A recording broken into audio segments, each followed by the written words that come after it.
Metal Mat TV, j'espère que vous allez bien. Donc c'est Baron, l'émission La colère du peuple sur Radio Campus à Besançon. Voilà, tous les jeudis soirs. Enfin, on essayait jusqu'à ce confinement, voilà, qui nous a pas mal chamboulé. Donc on essaye de refaire encore quelques émissions, de poster quelques enregistrements, voilà, mais donc 2 heures de métal quand même sur Radio Campus à Besançon, le 102.4 sur Besançon, sinon campusbesançon.fr. Voilà. On diffuse toutes les nouveautés que le label nous envoie, plus des petits classiques. Voilà, on annonce les concerts, on fait des reports, des interviews. Enfin voilà, ça c'est ce qui était en temps normal. Pour l'instant, je dois dire que c'est quand même plutôt du différé, forcément, quoi. Voilà, on n'a pas accès au studio jusqu'au mois de septembre, donc on fait comme on peut. Voilà. Alors, Metal. Donc, ma première édition, c'était en 2009. 2009, voilà, un Hellfest qui renaissait, qui avait le début de la nouvelle formule, on va dire. Qu'est-ce que j'ai ressenti donc en allant dans ce festival à l'autre bout de chez nous, puisqu'on est en Franche-Comté. Un grand bonheur, tout simplement, des super souvenirs, hein, d'avoir fait un Hellfest avec les copains, d'avoir rencontré plein de gens, plein de copains finalement, que ce soit des médias ou alors d'autres festivaliers, des fans, enfin de retrouver cette ambiance-là en France sur un événement important, ambiance que je n'avais pas ressentie finalement depuis le Wacken Open Air festival où j'allais habituellement depuis 2004. Voilà. Donc, bien content finalement, pour citer certains, d'avoir ça en France, enfin, quoi. Voilà, donc,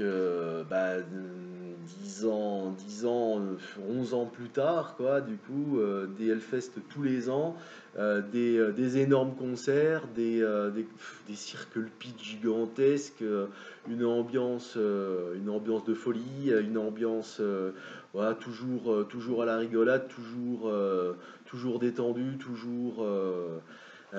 voilà, quelque chose qui va manquer cette année en 2020, donc, puisque le Hellfest, donc, cette année, du coup, ne se fera que en vidéo, quoi. Voilà. Des concerts mémorables, bien entendu, d'avoir vu Maiden au Hellfest, c'était génial, d'avoir vu des groupes aussi euh, comme des trucs qu'on voyait pas finalement, l'opportunité de les avoir vus sur des grandes scènes, des groupes comme par exemple des groupes de chez nous comme Carcarias, quoi, un groupe que je suis depuis plus d'une vingtaine d'années, voilà, de les avoir vus jouer sur la scène du Hellfest, j'ai trouvé ça génial, quoi, de les voir enfin sur une grosse scène, c'était énorme, quoi. D'avoir vu également d'autres groupes peut-être plus internationaux, mais de faire des prestations. Trollfest, je me rappelle, sous la tente, c'était bien rigolo aussi. Je me rappelle, voilà, les premières années d'Amon Amarth aussi, sous les tentes. Je me rappelle des concerts de folie à la Warzone avec du sable, des tempêtes de sable qui volaient partout.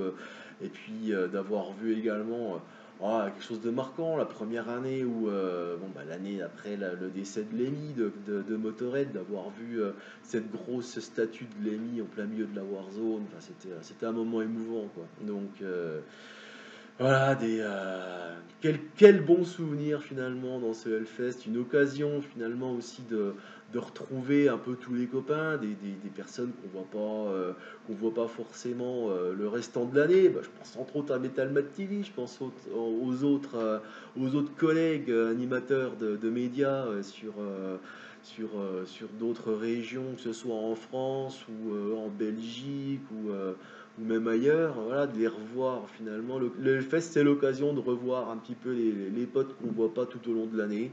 Donc, voilà, cette année, encore une fois, c'est différent.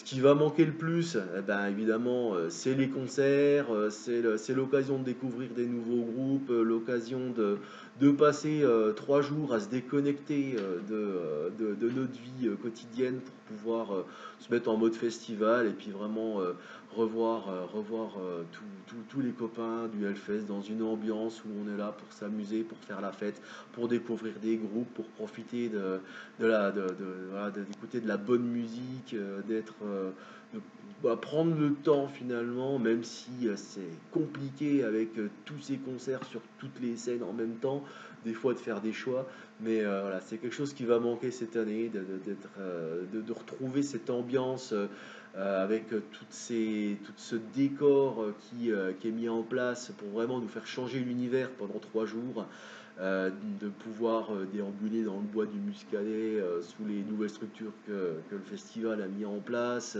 voilà, de plus sentir la chaleur de la boule incandescente autour, qui est au-dessus des bars devant les grandes scènes.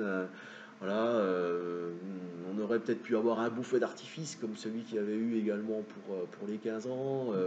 Voilà, enfin, toutes ces genres de choses-là, tous ces détails-là, les petites interactions avec tous les autres festivaliers aussi sur la route, sur les chemins, voilà, toute cette ambiance de fête, cette petite folie douce, voilà, qui va nous manquer cette année. Donc voilà, on espère eh ben, que pouvoir être au rendez-vous l'année prochaine, en 2021, donc pour une nouvelle édition du festival qui nous manque beaucoup, beaucoup, beaucoup cette année. Alors, il y a plein de trucs qui nous manquent avec ce confinement, ce Covid, tous les événements sont annulés, bien entendu. Mais le Hellfest, bah, c'est quand même voilà, un grand rendez-vous, une grande place vacante là pour l'instant dans notre cœur, dans notre emploi du temps aussi. Donc, bon, voilà, on espère que tout le monde sera motivé, fin chaud pour l'année prochaine. Et puis bah, je remercie hein, quand même Metal Bat TV d'avoir fait ce petit reportage conçu donc pour voilà, par les fans, pour les fans. Allez, à bientôt, ciao!